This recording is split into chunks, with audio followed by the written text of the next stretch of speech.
السلام علیکم ورحمۃ اللہ وبرکاتہ۔ بسم اللہ الرحمن الرحیم۔ عن جریر ابن عبداللہ قال قال رسول اللہ صلی اللہ علیہ وسلم لا يرحم اللہ من لا يرحم الناس او کما رواہ البخاری او کما قال علیہ الصلاۃ والسلام۔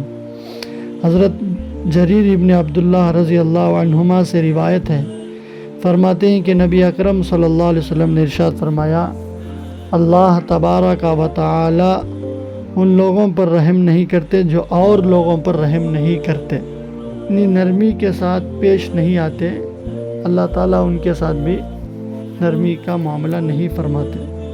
اب اس حدیث میں الناس کا جو لفظ ہے وہ عام ہے، ہر ایک کو شامل ہے، کافر ہو، مومن ہو یا کافر ہو، فاجر ہو یا مشرک ہو، ہر ایک کے ساتھ ہم رحم دلی کا معاملہ کریں۔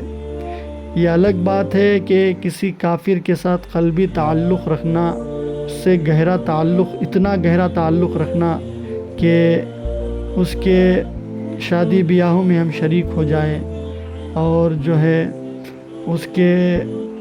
اس کی پوجا میں ہم شریک ہو جائیں، اس کی جو عبادتیں ہیں، اس کی جو عید تہواریں ہیں، ان میں ہم شامل ہو کر جو ہے ان کی دلداری کے لیے ہم ہر وہ کام کریں جو وہ کرتے ہیں، یہ اس سے منع کیا گیا ہے، مگر اس کے ساتھ حسن سلوک کیا جا سکتا ہے۔ اسلام مساوات کا پیغام دیتا ہے، انسانیت کا درس دیتا ہے، رواداری کا سبق سکھاتا ہے، اس لیے ہر ایک کے ساتھ رحم دلی کر سکتے ہیں۔ اسلام اخلاق کے زور سے، اخلاق کی طاقت سے اتنا پھیلا ہے جتنا تلوار کے زور سے نہیں پھیلا۔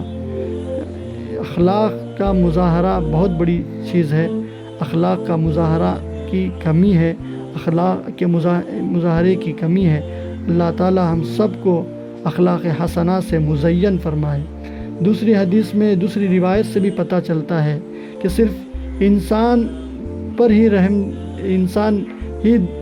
پر رحم نہ کرے، بلکہ ہر ایک جانور کے بارے میں بھی ہمارے دل میں رحم ہونی چاہیے۔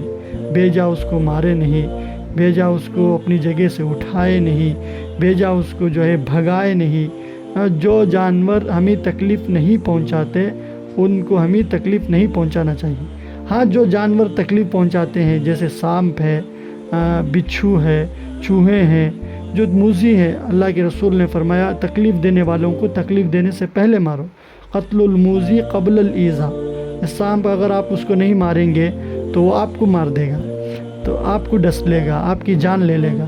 تو اس لیے جو جانور آپ اس سے تکلیف پہنچتی ہے اس کو مارنے کا حکم ہے۔ نماز میں بھی آپ کھڑے رہو اور نظر آ جائے تو اس کو مار دو، اس کا حکم ہے۔ لیکن جو جانور آپ کو کوئی تکلیف نہیں پہنچاتے، آپ ان پر جو ہے رحم کرنا چاہیے۔ جیسے دوسری روایت سے پتہ چلتا ہے الراحمون یرحمہم الرحمن، رحم کرنے والے جن پر رحمان خود رحم کرتا ہے، جن کے اندر رحم ہوتا ہے، تو اللہ کے رسول نے فرمایا ارحموا من فی الارض، تم زمین والوں پر رحم کرو، یرحمکم من فی السماء، آسمان والا تم پر رحم کرے گا۔ تو ساری مخلوق اللہ کی کنبہ ہے، الخلق عیال اللہ، ساری مخلوق اللہ کی کنبہ ہے، اللہ کی فیملی ہے۔ فَأَحَبُّهُمْ إِلَى اللَّهِ أَحْسَنُهُمْ إِلَى عِيَالِهِ، تو اللہ کے نزدیک سب سے زیادہ چہیتا مقبول بندہ وہی ہے جو اس کی فیملی کے ساتھ حسن سلوک کرے، اس کی فیملی کے ساتھ اچھا برتاؤ کرے۔ تو اس لیے آپ بلا وجہ کسی جانور کو بھی تکلیف نہ پہنچائیں، جتنا ہو سکے دلداری کے ساتھ معاملہ کریں، رحم دلی کے ساتھ معاملہ کریں۔ یہی پیغمبر کی تعلیمات، یہی پیغمبر کی تعلیم ہے۔ اللہ تعالی ہم سب کو رحم دلی اور انسانیت کو اپنانے کی توفیق نصیب فرمائے، آمین یا رب العالمین۔ السلام علیکم ورحمۃ اللہ وبرکاتہ۔